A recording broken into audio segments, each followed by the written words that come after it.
नमस्कार.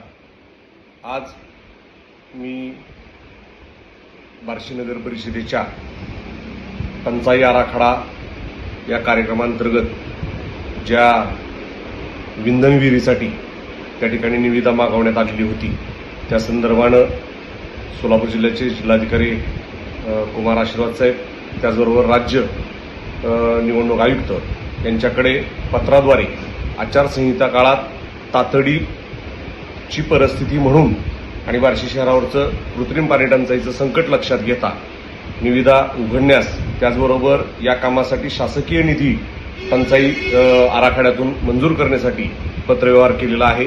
ईमेलद्वारे त्यांना त्या ठिकाणी मी माझं निवेदन पाठवलेलं आहे. बार्शी शहरामध्ये अलीकडच्या काळात त्या ठिकाणी जे काही कृत्रिम पाणी टंचाई निर्माण होती या पार्श्वभूमीवर टंचाई सदृश्य परिस्थिती, त्याचबरोबर येणारी लोकसभा